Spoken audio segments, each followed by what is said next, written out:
Amber Heard began her testimony during the defamation trial of Johnny Depp, and in doing so, a lot of people were speculating that she may have stolen some of her testimony from movie quotes. Olivia covered a full top 10 on this if you want to check that one out, just to see all of the different rumored examples, but today we're just going to be focusing on the story of it all. You see, Twitter is convinced that Amber Heard had quoted multiple movies during her testimony. In a Twitter thread posted on May 5th, 2022, the Twitter user claimed that Heard had stolen from film, television, and books for her defense. A Twitter user posted these screenshots of the comparison and said, "If you were watching Amber Heard and felt like some of those lines felt strangely familiar, they are. She's stealing from film and TV and books. Here's a thread of what I've seen so far." And so far, the tweet has been retweeted more than 4,000 times and liked by over 14,000 people. Among the evidence she presented, the Twitter user claimed that the quote from the actress of Drinks Lots of Tea was stolen by Julia Roberts' character in Notting Hill. In another part of her testimony, she said that he'd rather cut off his hand, which she claimed was directly lifted from the drama series Mildred Pierce. Perhaps the one that took off the most though was the screenshot within the thread where the user claimed that Amber's opening monologue in her testimony is the plot of The Talented Mr. Ripley.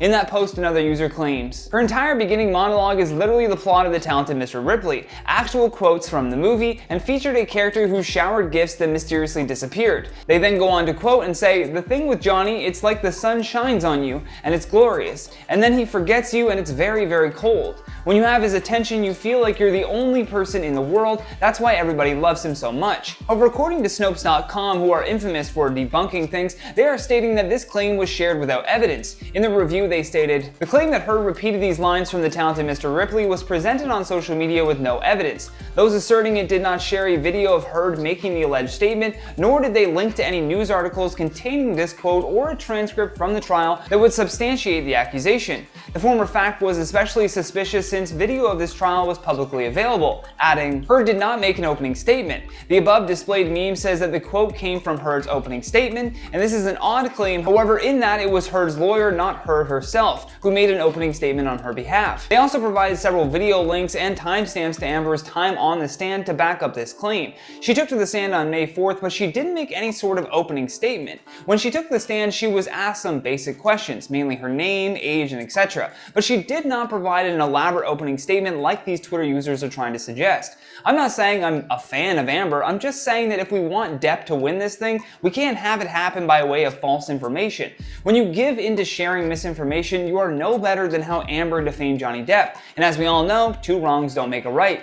Now that just leaves all of the other countless examples that people pulled up to try and sow doubt over Amber's testimony, but let me tell you something, you don't need to find movie quotes to sow doubt in her testimony. She's doing that all by herself. Again, according to Snopes, the allegedly stolen movie quotes are largely based on brief, cherry-picked moments in which Heard uses generic language that also happens to have turned up in movies. Look, we all want Johnny Depp to win this trial, so when we see things like this movie quote business, we all jump on it. However, you must remember that confirmation bias is very real. And if you don't know what that is, allow me to explain. Confirmation bias is the tendency to search for, interpret, favor, and recall information in a way that confirms or supports one's prior beliefs or values. People display this bias when they select information that supports their views, ignoring contrary information, or when they interpret ambiguous evidence as supporting their existing attitudes. The effect is strongest for desired outcomes, for emotionally charged issues like this one, and for deeply entrenched beliefs. Confirmation bias cannot be eliminated entirely, but it can be managed, for example, by the way of education and training critical thinking skills.